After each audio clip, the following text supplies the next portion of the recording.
to find out what supports us when nothing supports us, which seems paradoxical, but it gave me chills just even saying it, right? That when I feel the least supported, when I feel the most amount of woe, when I feel the most amount of hopelessness, what's actually being called for is the real essence of who I am. True happiness is the absence of the search for happiness. There's no seeking. I'm not trying to get anywhere apart from where I am. Like, I'm okay with what is. What is up, guys? We are doing a massive giveaway that I want to share with you. All you need to do is subscribe to the channel for a chance to win a Mito X series or Mito Pro X series from Mito. Red light is a son of a bitch. We're giving this away. This is $450. Very exciting. And we are also giving away a molecular hydrogen maker. I love this guy as well. It's really great for reducing inflammation, tastes delicious. And the red light I use all the time, uses my night light in my living room. It's great for collagen repair. It's great for your eyes, great for your skin.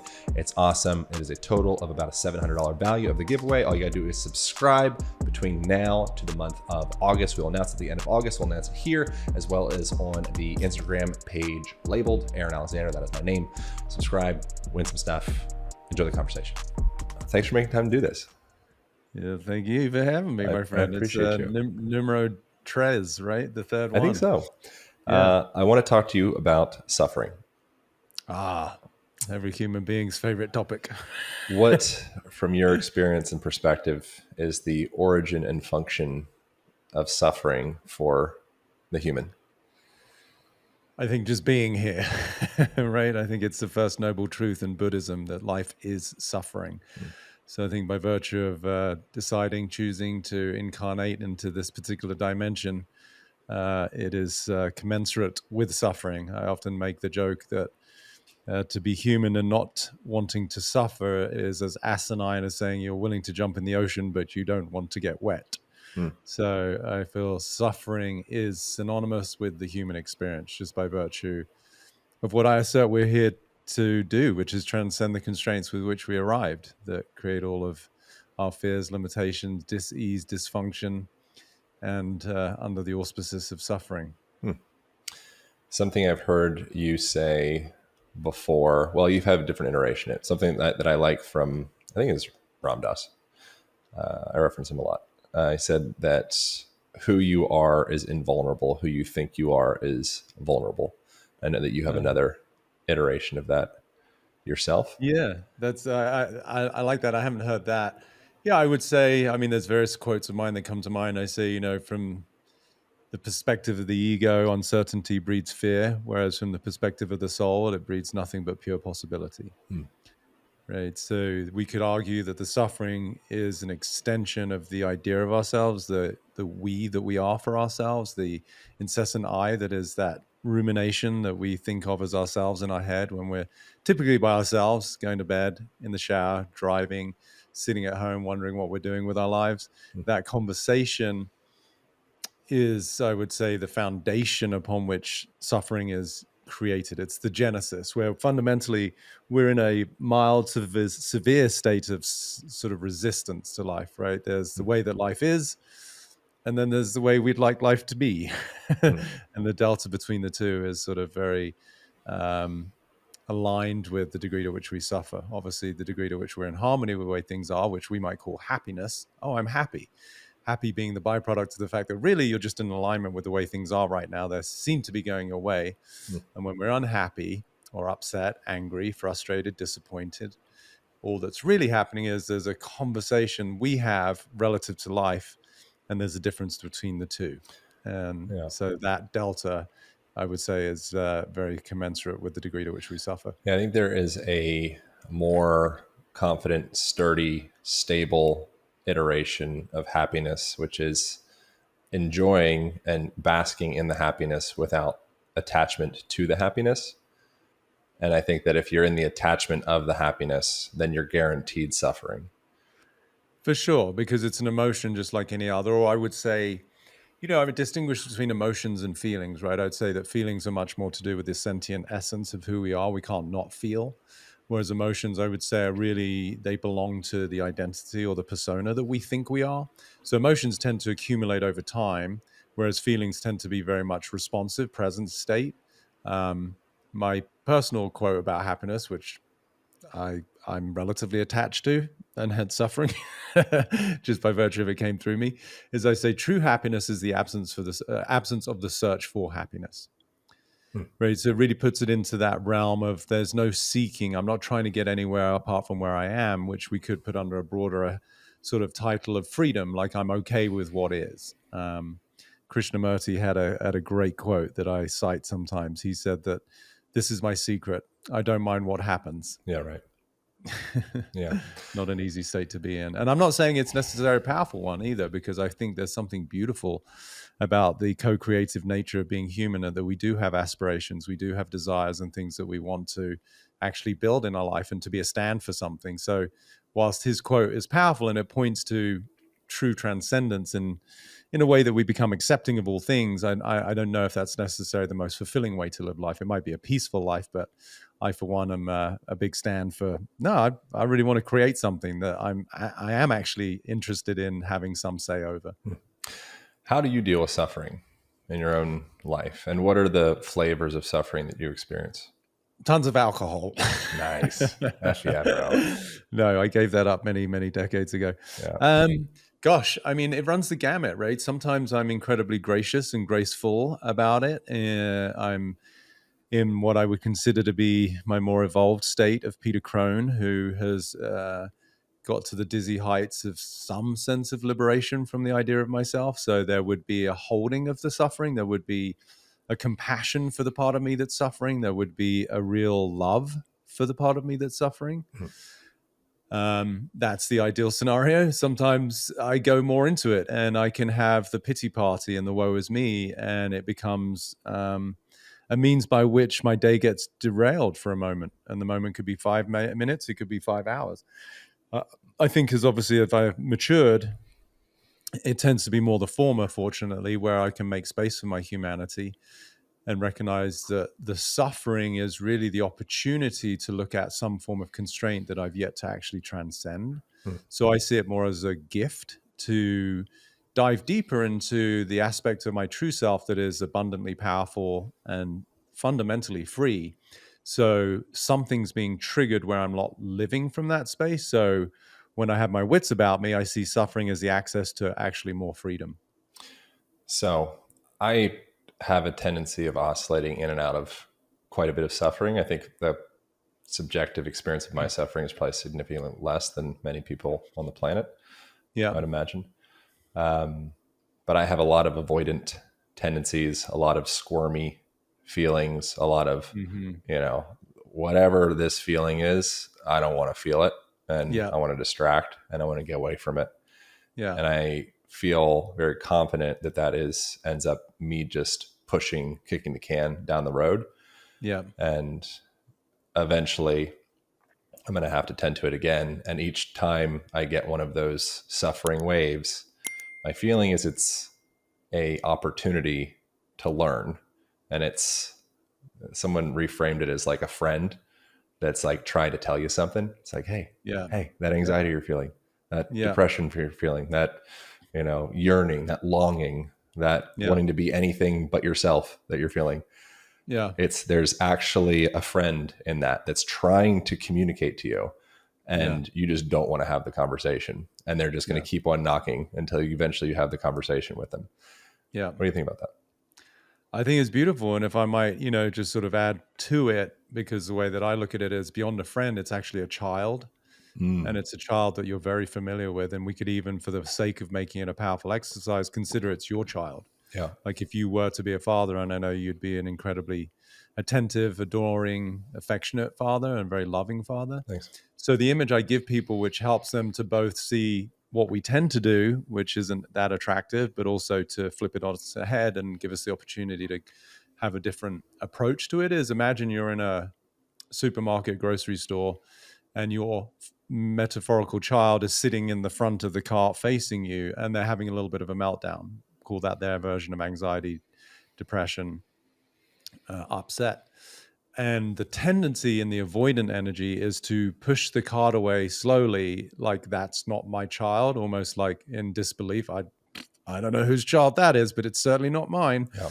And so that's where the shame and embarrassment comes in, and it gets amplified when we don't deal with it, right? So the old adage of what you resist persists. So Can you what say more that about the implies, shame and embarrassment part? yeah, because it's twofold, right? It's both on the side of the child, albeit perhaps unconscious, right? So whatever the feeling is that the child is having, there's some shame and guilt that we superimpose on top of that, as though I shouldn't be having that feeling, right? I'm mature, I've done a lot of work, I've done a bunch of plant medicine, I've done a bunch of workshops, I've read a bunch of books. And so we can start to superimpose our own world of almighty us and all the work that we've done, that we should now be above any kind of, very benign human experience. And so I think that's where the compassion comes in. And that's why I love that image of having a child, especially if it's ours. Like if it was literally your child who was upset, crying, and frustrated, the natural tendency, certainly of any parent, and certainly a loving parent, would be to hold the child, to see the child, to hear the child, to literally pick them up. So that's an invitation both to yourself and anyone listening who might sort of see the image of pushing the card away as what they tend to do with their avoidant energy, and something that you don't feel comfortable addressing, and go, oh, hang on a minute, this is an invitation, this is a gift, to see that part of me that perhaps never had its needs met for whatever reason, without any judgment towards care providers or parents, that child wasn't fully held, wasn't fully seen, wasn't fully heard, and certainly wasn't fully loved. So that's where I was speaking to earlier for myself, how I deal with suffering in my most gracious, evolved state. I bring nothing but love to it, because it's a part of me that's just simply asking to be attended to.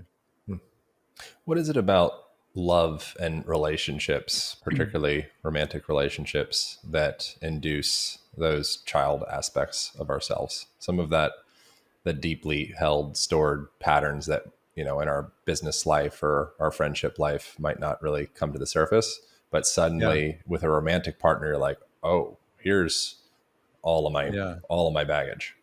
Yeah. I mean, put simply, because there's more at stake, right? When we're walking down the streets, if someone were to say, like, imagine walking past a homeless person who's God knows high on whatever, and they say, you're a fucking crazy person, where? They're screaming at you. It's like, either there's a smirk like you have, a comical response, or you just completely ignore it. But when it's your girlfriend, boyfriend, husband, wife, it's it's like daggers to the heart. And so what happens is twofold, right? There's the biological impact of being entwined with someone, like the literal, metaphorical, figurative heartstrings of our attachment to somebody, combined with the significance that we give their words and their behaviors, right? This is the superimposition of expectation that because you're my partner, my spouse, you're meant to act in a certain way. And so we tend to superimpose the care providers that we had, and most particularly the ways that they didn't show up for us, because it's where we're using the other. I like the term as a sacred vehicle to ourselves. There's a great book by James Hollis, I think his name is, called Return to Eden. And he uses that term of like the other is really the sacred vehicle to ourselves, right? Meaning that the other person is simply a mirror for us to see where we have, at a fundamental level, abandoned, disowned our true nature. And so that's the beauty of relationships, especially committed relationships, right? I think why marriage can be, both the bliss and bane of somebody's existence, because there's all the joy and the euphoria of meeting someone you're in love with, but simultaneously there's this literal agreement that I'm not going to go anywhere.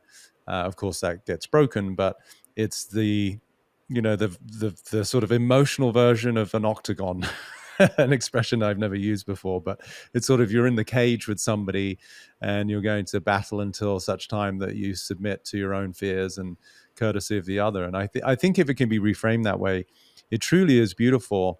And I want people to consider the way that I have, over the last sort of 6 to 8 months, particularly grown a lot in my understanding of love, courtesy of my own situation.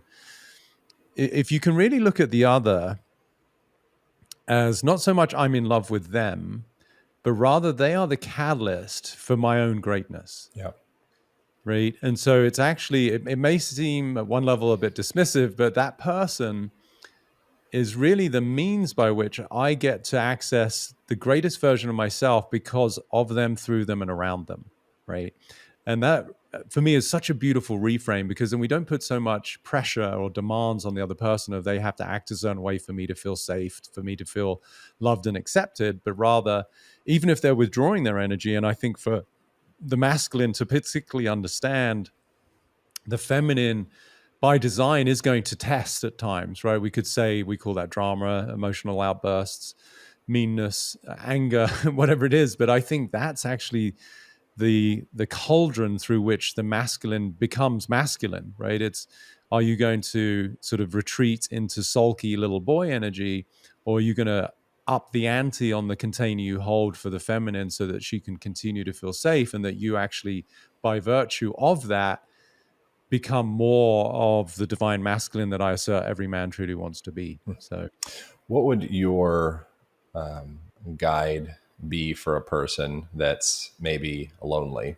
and is sitting at their house and they're scrolling through their social media or doing their emails or their TPS reports or whatever it is they do, yeah, and they're just like, what am I doing? What is the purpose of any of this? Why am I here? I feel alone. I don't have any close relationships. If I was in a, some hardship situation, I don't know who I would call. It actually feels emotional, me talking about it, because I can like feel into it, and I feel aspects of that within myself. It's also, I have a lot of people that are close, and I'm very grateful for that. But I think that's one of the most heavy, poignant aspects of the modern human experience. It is. And I love that you be someone who can speak to that, especially as it's something that you deal with, right? That's, I acknowledge your vulnerability and your capacity as a man to go there, which I think is beautiful. I mean, I think there's two things. One, I think you're very accurate, because I posted something probably 2 weeks ago, if people want to watch it, called Suicidal Ideation. It's like on the cover of the post. It's about, I don't know, depending on when this comes out, maybe 10 or a dozen posts ago, not that far. Yeah. But it's hands down the most viewed post I've ever had. I mean, it's now well over 1.2, 1.3 million views, which for my following is quite significant. And I think it speaks to the point that you just made, that so many people are in that space of struggling, questioning the purpose of life, the feeling of hopelessness, powerlessness. And they're doing it quietly.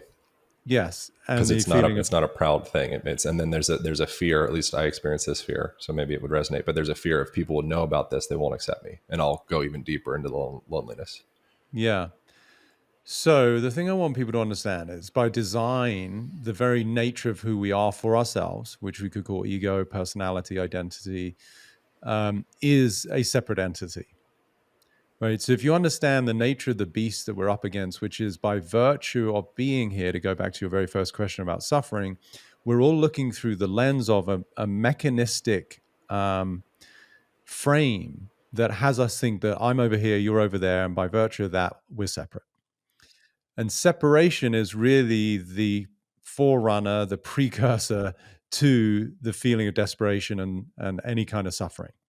Because if I'm separate, which is really a fundamental lie to, without getting too esoteric, the nature of life, which is we're all interconnected, call it oneness, then, which would be synonymous with love, then separation is synonymous with fear. And I give a very simple example. I think analogies help people to imagine how these occur in us as humans. Is if you were to envisage a herd of animals migrating, and for the sake of the example, one of the younger ones, a baby, sort of just drifted off the trail a little bit because it picked up on a scent, maybe some food. And sure enough, it found something to eat. It was a carcass. It was something that it started to eat and enjoy. And it was there for, let's just say, 2-3 hours doing its thing. And then it foraged, it looked around, and then before it knew it, it's like, oh shit, we collectively, the tribe, the herd are moving somewhere, and it comes back to the past and they've gone. So I would equate that to the experience of our own incarnation, is that we come from unity, oneness, and we then incarnate into this form of which we are a very unique expression.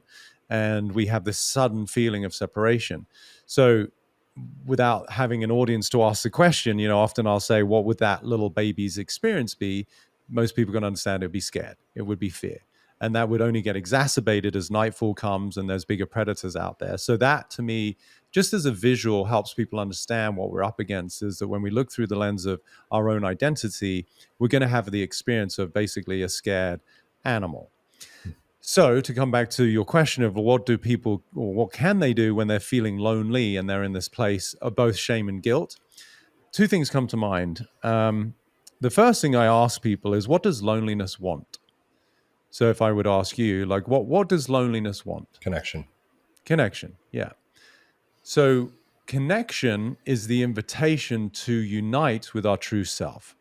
So I remember being in a workshop and someone said the same thing, and they're like, I'm lonely. And they gave what I would consider to be very, sensical, strategic responses to their loneliness, which is, I tried to go to a church, I joined a yoga community, I've tried to engage more of my friends. That's a strategy. But what actually loneliness at the deepest level that you're speaking to, which is very profound and certainly very human, is actually asking for is the true connection and companionship of our greatest self. So rather than being distracted, which is your response, can I sit, like quite literally just sit with the experience, which is the feeling of my own sense of loneliness, because that is asking to be connected with. It's not looking for an external exogenous strategy to get away from. That would be an escape means, right? And people use all sorts of substances too. So actually what loneliness is asking for is for me to show up with it. So the companionship we're looking for, I know this can seem sometimes confusing or challenging for people, but really it's asking for me to sit and sometimes shutting your eyes, doing some deep breathing, and just be okay with the feeling of loneliness, get to know it. And what you find is it actually is so beautiful because it really is the essence of a child that has been left alone for a minute while the parents went to the kitchen or the living room. And it's asking for you to be there with it. So that's one thing. Another quote that comes to mind from Carl Jung that I really love. He said, we have to find out what supports us when nothing supports us, which seems paradoxical, but it gave me chills just even saying it, right? Because it's beautiful. And I would say it's pointing to the same thing, that when I feel the least supported, when I feel the most amount of woe, when I feel the most amount of hopelessness, what's actually being called for is the real essence of who I am, which is not and never disconnected from everything. So big self showing up, holding little self that right now is just feeling a little lonely. And I'm not saying that's an easy task, but I am inviting people to consider that's the only one that will actually mitigate the feeling. Because otherwise you can go out, you can engage, you can have fun, you can go to parties, dinner parties, yoga classes, but you're still going to come home to that feeling until such time you get comfortable just sitting with it. Yeah, it's like you run out of the fossil fuels. Yep. Eventually you're like, okay, we're out. You got to come back to some kind of reoccurring energy source. Yeah, which is me holding space for the little me, right? And it's the wherever you go, there you are adage, right? Like that you can go out there. I use, obviously, you and I stand aligned with all things allopathic in the crazy world of fixing problems out there with pills and whatever.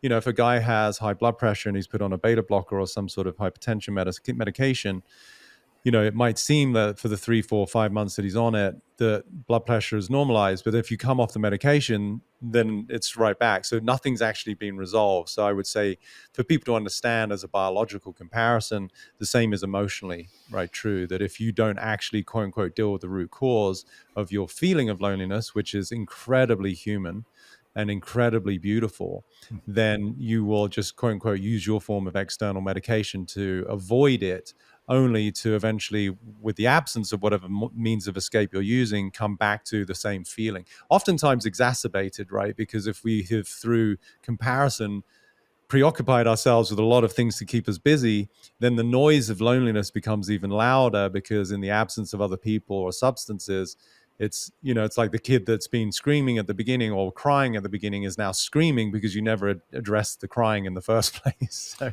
the sooner you can sit with yourself and make space for that part of you, because if you really break it down to its most fundamental components, you're just having a feeling. It's just a feeling, and I've used this expression recently. I did a live event, which was beautiful, a couple of weeks ago. And I said, we're all so preoccupied with trying to feel better. My invitation is just get better at feeling. How do we do that?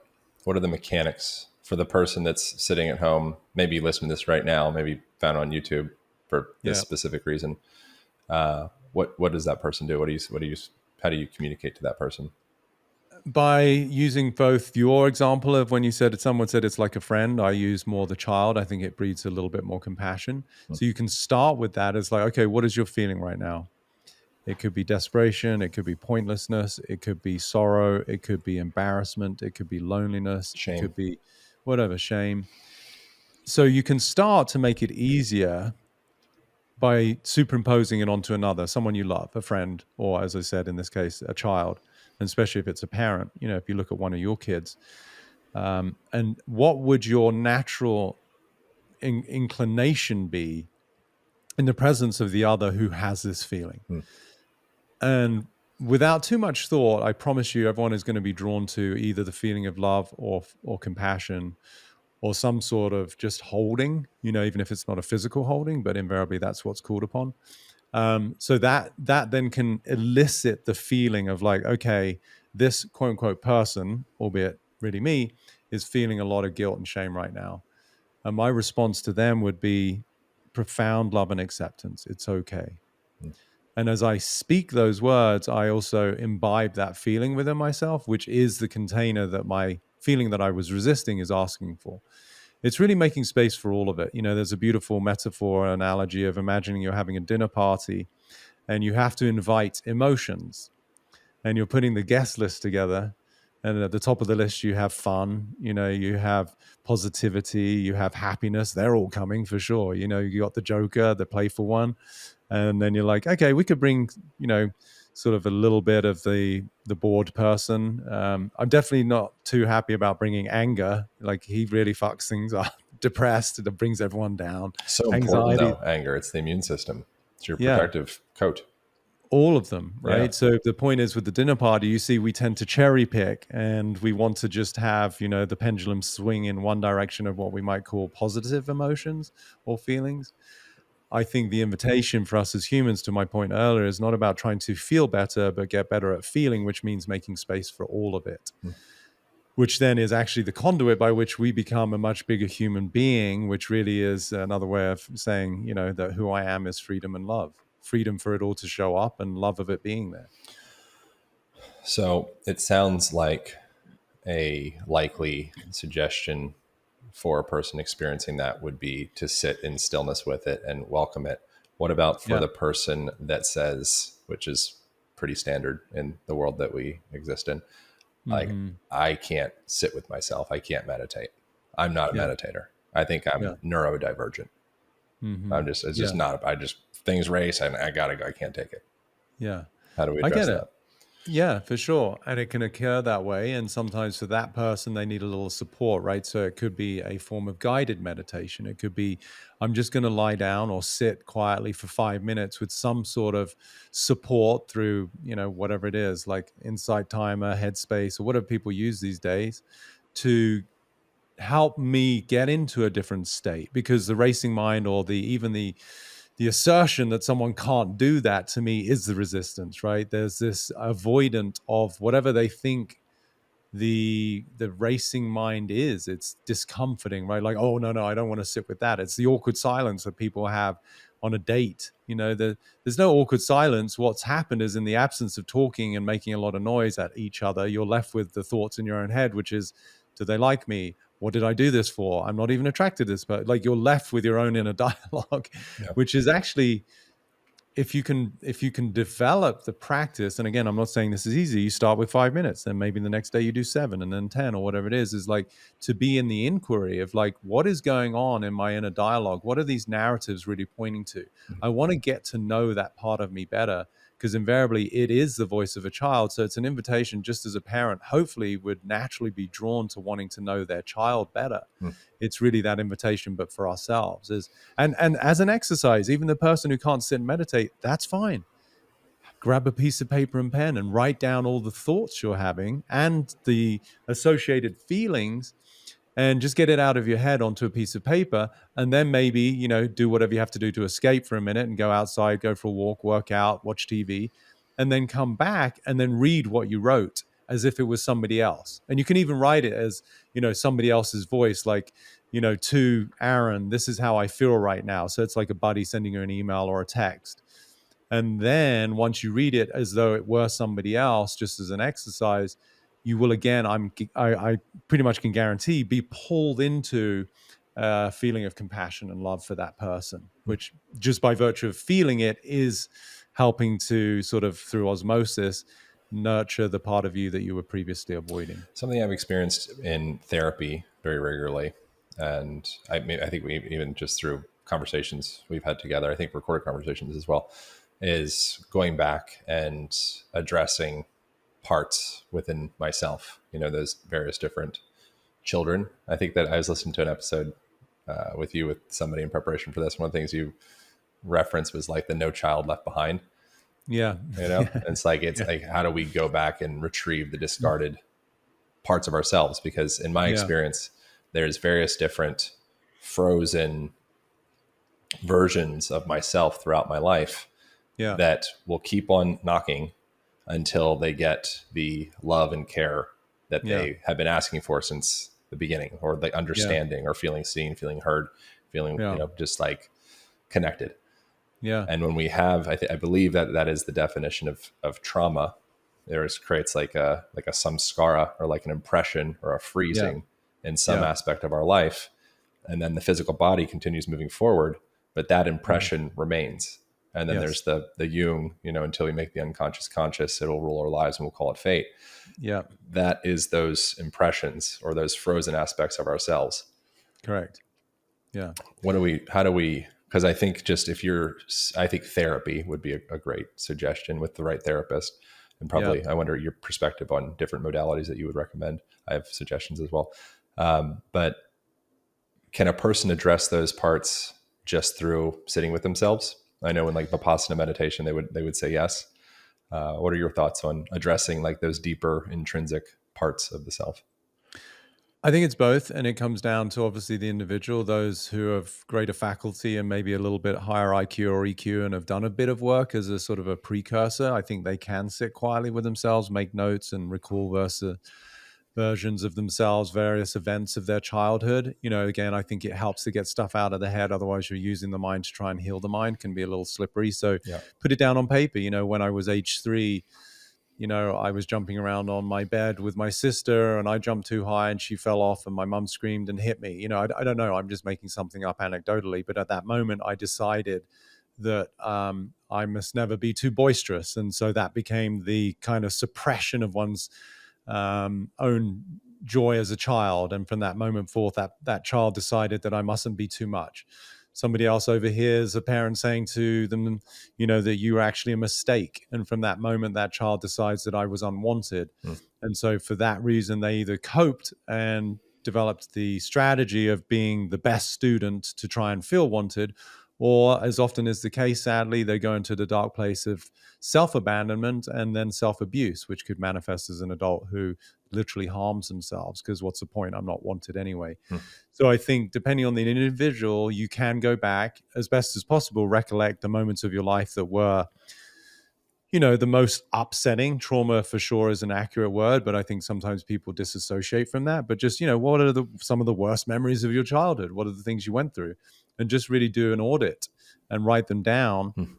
For sure, if you can sit with someone who's skilled in the way that they can listen, whether it's a therapist, a spiritual teacher, a coach, a priest, whatever, a great friend, to say, gosh, I can remember. So I'll use myself as an example. Obviously, I was orphaned by the age of 17. My mom died when I was 7, and my dad went to work when I was 17, never came back. And so when I did some of my sort of retrieval work for that little boy, and this is an exercise that I actually take people through in the mastermind, which is very powerful. My 3-month program that I mentioned to you is I do take people through this. And I would say it's one of the most moving parts of the whole mastermind, because the stories you hear where people have never done that work, for me, obviously there was this feeling of aloneness, like I'm alone in the world, like literally, quite literally, I didn't have siblings. And so his response to me, that child, what I could feel is he just wants to make sure he's never going to be left alone again. And so my conversation with him, again, as part of this exercise, is no matter what happens, you will never be left alone. I will always be here with you. I'll always be there for you. I'm not going anywhere. That's a thing that I got from a therapist, was like having a talk with that part of myself of, I'm with you. I'm not going anywhere. and it literally moved me as an adult to tears. Mm. And so that's, that's a powerful exercise. So yes, to answer your question, some people can do it by themselves if they're pretty disciplined and they can get things out of their head. Also, it depends on memories. Sometimes the memories are that, challenging. There's some abhorrent things happen to children, as sad as it is to say. And as a way of coping, we can block those things out because it was just too hard. We just didn't know how to process as a child. And so there was literally a survival strategy that got put in place. And those very, very natural feelings were just denied and ignored. So that can require a little bit more help. And sometimes people use obviously plant medicines to be able to access those as well. So I think there's different methodologies and modalities. I'm a big fan of getting support. I think we all need each other to help, and finding someone who has a lot of unconditional love and hopefully the capacity to listen in a way that they can probe and ask the appropriate questions for us to retrieve those children. But yeah, there's a timeline, right? When I was 3, when I was 6, when I was 7, when I was 13, there's this abandonment of ourselves at different times in our life because we were under the impression that in order for us to survive, we had to become someone so that we were loved and accepted. And that's the fundamental lie that everyone is playing right now, as far as I'm concerned. We manipulate ourselves in order to try and be loved and accepted, because at the very beginning of our journey here, we made an agreement, albeit unconsciously, with our care providers that as long as you don't kick me out into the jungle, meaning if you keep me under the roof with some sort of food and safety, then I'll manipulate myself to be the child that I think you want me to be. And that's the original abandonment of self-wound.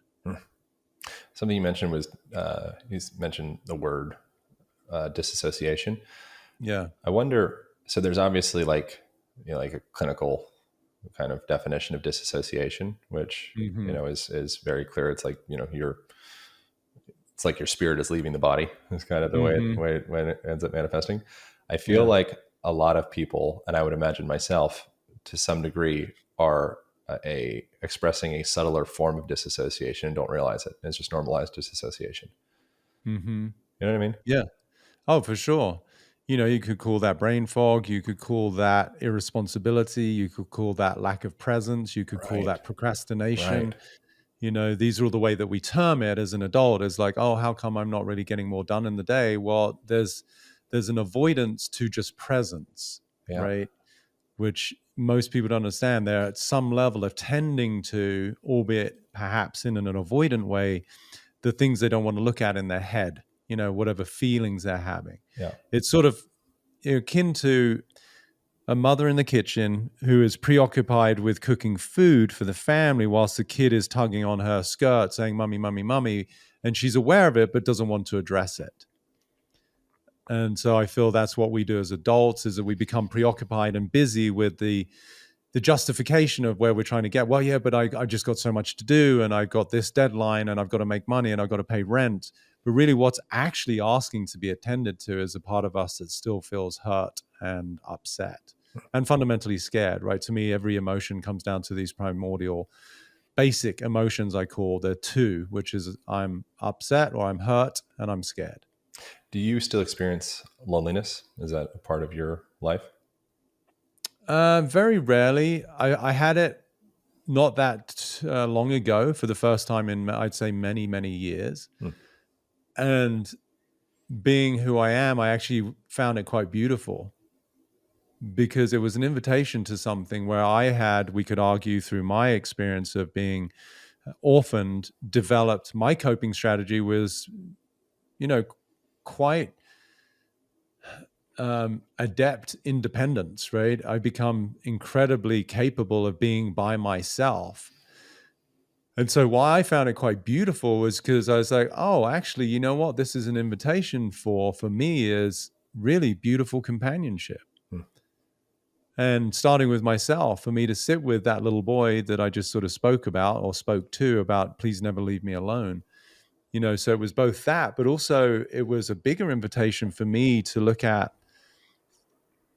going from a guy who has accomplished quite a lot being by himself and entering a new paradigm of being with other people, in a way that could be romantic, professional, personal, but really enjoying the camaraderie of community. And, this was really inspired through the romantic sort of frame for me of being with somebody, then not being with them, and then realizing, oh, wow, there's just something there that also makes space for all of their trauma, right? Which is what I was struggling with previously is, just as I'm inviting people now to allow for our own hurt and scared emotions, however they manifest, can I even be big enough to make space for somebody else's? So that's something that I did have recently, and it's really quite beautiful in terms of what it's opening up for me. Something else I think I wanted to have you touch on or talk about was victimhood. Yes. It's a major one. Something I heard you mention in another conversation as well, as we attract the precise people and circumstances. I think I ad-libbed some of this to elucidate the aspects of ourselves that are not free. Yeah. Freedom is our true nature. We're always subconsciously moving towards freedom. And the people that we bring into our lives that we might blame for being XYZ thing and kind of place this power into them and remove it from ourselves and put it into them are in fact our creation. And they are in fact elucidating aspects of ourselves that we are limited. Yeah. And there's like a subconscious compass continually tracking, finding the exact circumstance and the exact person to draw up that exact thing where I'm not free. Absolutely. Yeah. You used a much fancier word with elucidating, but mine was, life will present you with people and circumstances to reveal where you're not free. Yeah, right. Was the original quote. Yeah. So that goes back to what I was saying about every human being is really the sacred vehicle to ourselves, right? Everybody is the excuse to reveal for us where we are still bound. And that to me is the ultimate human purpose, is really we're here to transcend what I say, the constraints with which we arrive. So think about it again. I like to use analogies. I think visuals help people. If you're standing in your bathroom and you're looking in the mirror, and what you see in the mirror, let's say as a very simple example that we've all, at some point and certainly in our teens experiences, you've got a big pimple on your forehead and you're screaming at the mirror as though the problem is in the mirror. That is the same that we do when we look at our partner, right? The experience that you don't like is the reflection of something that's with you, not in the mirror. I mean, the mirror is usually 1/4 of an inch thick, right? There's nothing in it. So the other person in this case, or the circumstances, are literally the excuse or the mirror, which obviously people use quite regularly as an expression. Oh, well, your partner's just your mirror. But like really, really get it. Like, it is just revealing where you're not okay with something. And that doesn't mean that we withstand abuse or, these discomforting situations that a lot of relationships are rightly so ended upon, but really just to see, wow, what is it that I'm uncomfortable with? I'm being triggered by. I'm frustrated by. That's the divine invitation to a bigger version of myself. And one of the questions I ask myself quite regularly is, can I be with this? And whatever this is, if I can't be, well, then there's an opportunity for me to discover a little bit more of my divinity that becomes big enough to be okay with that. And sometimes being with this means not that I have to sit there in this, really discomforting, abusive situation. What I can be with is maybe that I'm going to remove myself from this job, this relationship. Like I'm okay with choosing self-love in this case. A lot of people, they can't. Oh, well, I can't because of money or kids, or there's a rationalization, which is just the way that the ego gets to justify its own feeling of worthlessness, not being safe, not being wanted, whatever it is. So it's beautiful when you really understand that this dimension of planet Earth is the sort of arena in which all of our limitations get exposed. It shifts the way that we relate to everything. It's not out there, which is the victimhood mindset, to go back to your question. If I'm a victim, then I am falsely looking through the lens that I am at the effect of life. Something is happening to me because of something or someone. Now, I really want to underscore this with a very big disclaimer that there are people out there who really have abhorrent, heinous, incredibly tragic situations to deal with. Right? There's the extremes of sex trafficking. And, for somebody who may have been through that, know someone who's there, well, of course they're a victim. And it's a really hard thing to swallow, but I want people just to consider, underline, capitalize, consider that at some level our soul and the journey that we're here is curated for whatever it is that we need to learn. And whether you attribute that just to karma, or whatever you want to call it, there's still no victimhood, because as long as you're thinking you're a victim, then you are powerless. You're not recognizing your own divine nature to co-create your experience in life. Because if you also look at it this way, and this is the way that I can, at least for myself, find some degree of peace with it.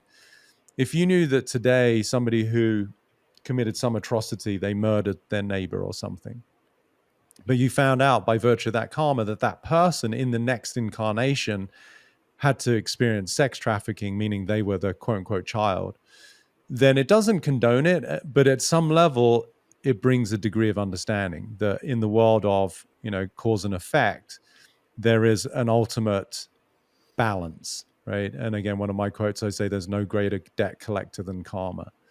So meaning that whatever it is that we do, the energies and the actions that we put out in the world, just as I can take a sip of this bottle of water, there's karma built into that action. In this case, it's going to get filtered through my kidneys, and at some point I'm going to have to use the bathroom, right? Yeah. So that's one way to hopefully help people to reconcile some of these bigger tragic events that can happen out there and still try and get out of victimhood. Of course, for the main standard deviation of humans, we're just dealing with the woes of life. And I'm not saying they're ideal, but if you can at least get out of the mindset that it's happening to you, but rather it's something that is, to use your word, elucidating the limits that you are still holding on to, being right about, that's a powerful way to be able to reframe life. That, okay, why is this happening for me? Well, because ultimately I'm a powerful being whose inherent qualities are freedom, love, pure value, possibility.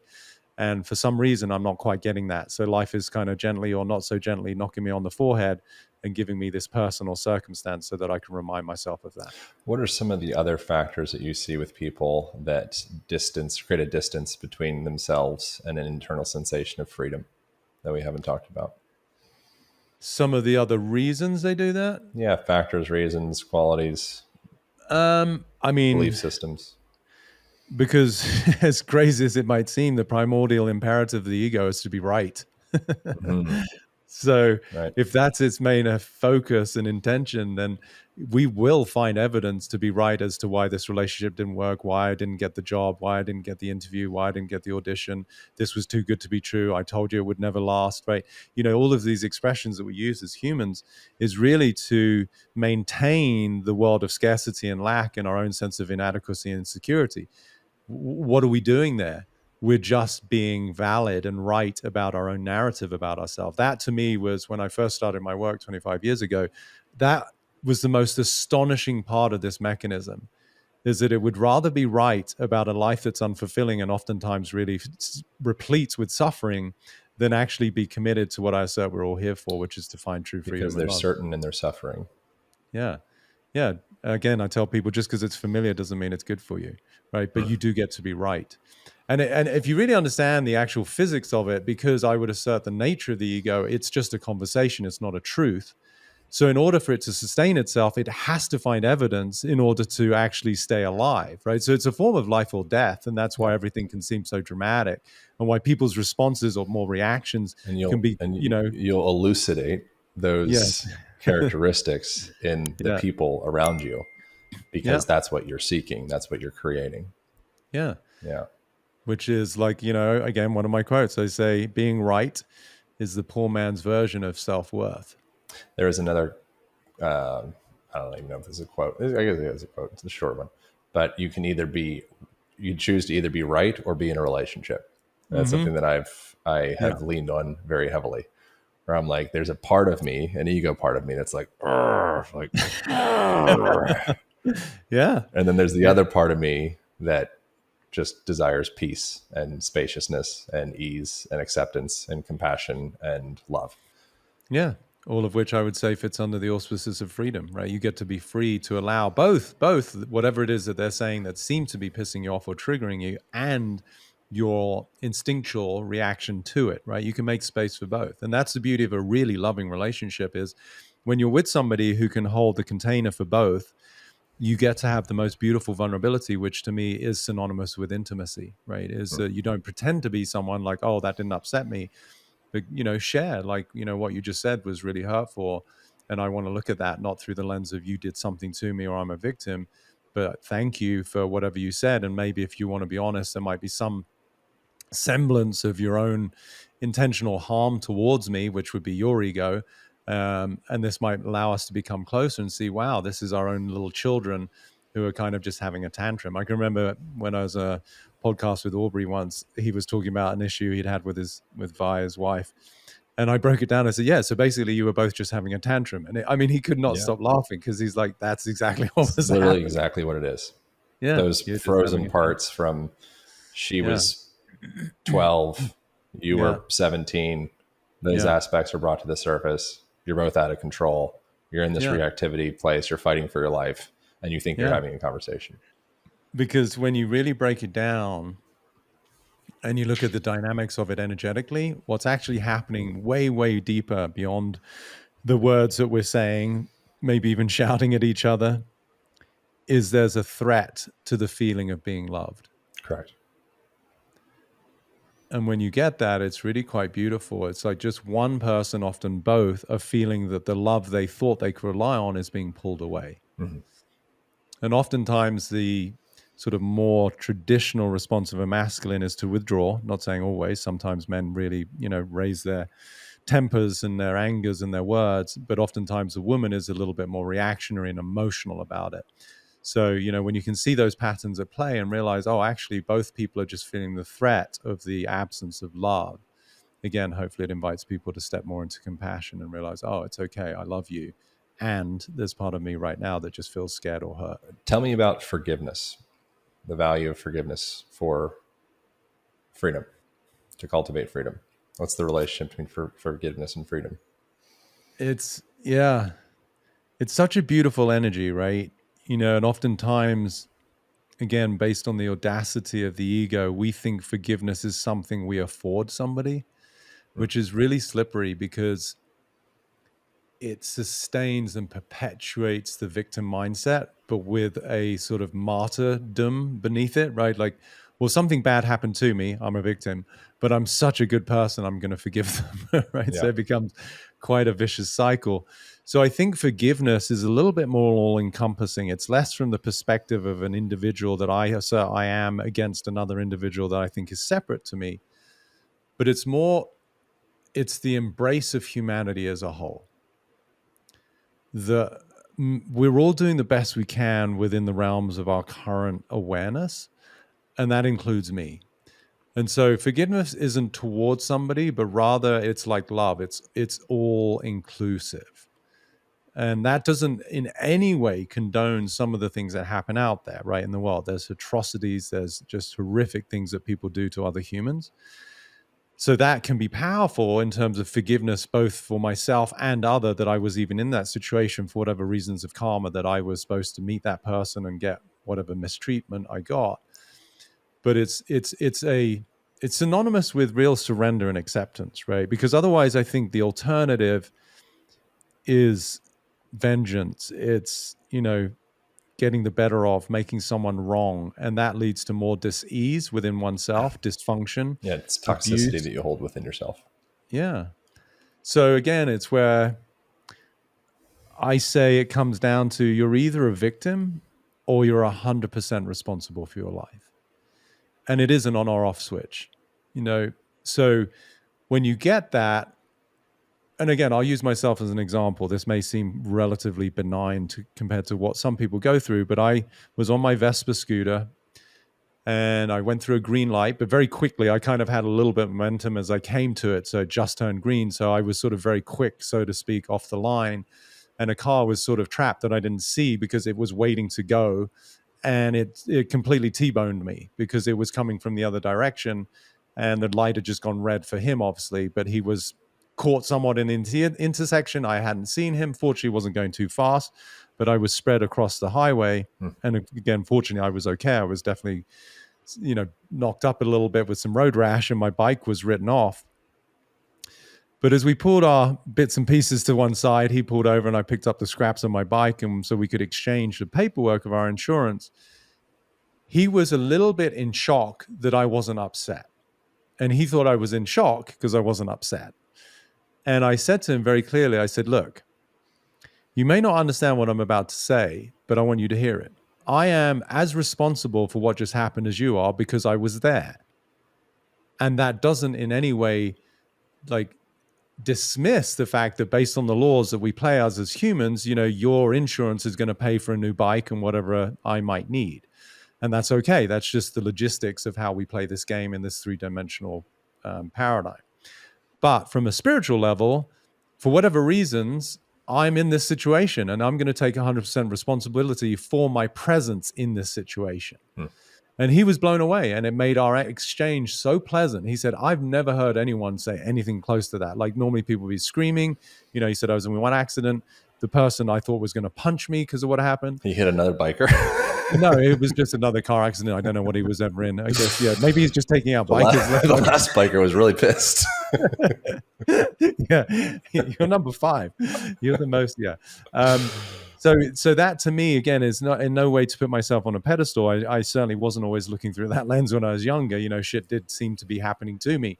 But that does at least invite a real sense of ownership, accountability, and power into our life that in ways that I don't always understand or even agree with, the events of my life are nonetheless somehow to do with my own evolution. And for that reason, I'm going to take full responsibility. And on the human level, there may be some things that other people have to literally take responsibility for, right? And there's also the availability for, there can be a repression of perfectly natural, healthy emotions and feelings that might even feel totally out of control, or an expression of anger, or expression of any of those things. And then hopefully there's still an adult in the room.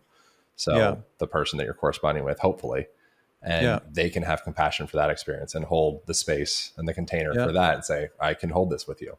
Yeah. And that goes back to what I was saying about it. Like, I'm sorry, I fucked up, and let it out.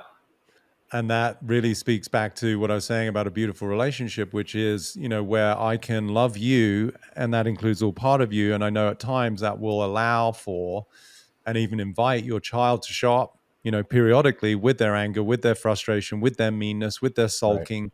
And that's okay.